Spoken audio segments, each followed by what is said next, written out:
Hello दोस्तों, आज की कहानी बेहद रोमांटिक होने वाली है। मेरा नाम रोहन है। मैं दिल्ली में रहने वाला हूँ। मैं दिखने में बहुत ही सुंदर हूँ। मेरी उम्र लगभग 22 वर्ष है। मैं अपनी तारीफ ज़्यादा नहीं करूँगा।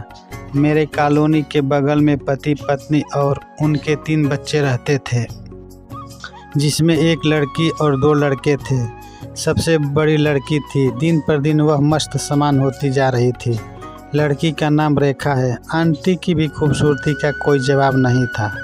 आंटी का फिगर एकदम मस्त था। आंटी की उम्र लगभग 35 वर्ष था। उनका शरीर बहुत ही मखमली और गदराया हुआ था, जिसे देखकर कोई भी घायल हो जाए। आंटी का फिगर एकदम ज़बरदस्त था। रेखा 10वीं में थी और वह गणित में थोड़ा कमज़ोर थी।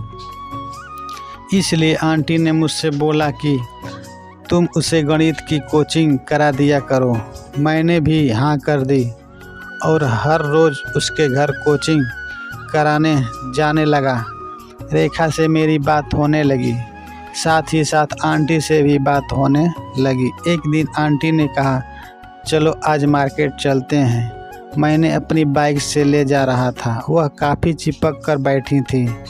मैं समझ गया कि आज दोनों तरफ आग लगी है।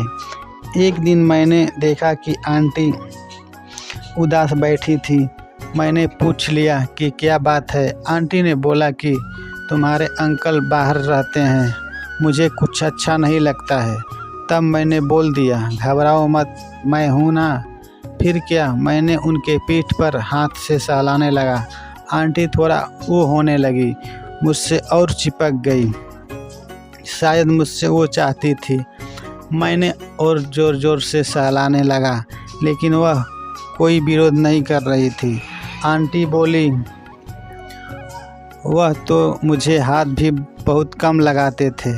जब उनका मूड होता तो अपना काम जल्दी से कर लेते हैं। यह सब बात सुनकर मैं भी धीरे धीरे चिपकने लगा। आंटी ने उठकर खड़ा हो गई। तब मैं डर गया कि कहीं मुझसे नाराज़ तो नहीं हो गई। फिर आंटी ने अपने रूम की तरफ गई इशारा करके। मैं भी पीछे से चला गया। आंटी ने एक पतली सी नाइटी पहन रखी थी। अंदर जाते ही आंटी ने मुझ पर टूट पड़ी। हम दोनों एक दूसरे को पागलों की तरह वो कर रहे थे। फिर मैं अपने घर वापस आ गया। फिर जब भी मौका मिलता है तो हम दोनों मिलते रहते हैं।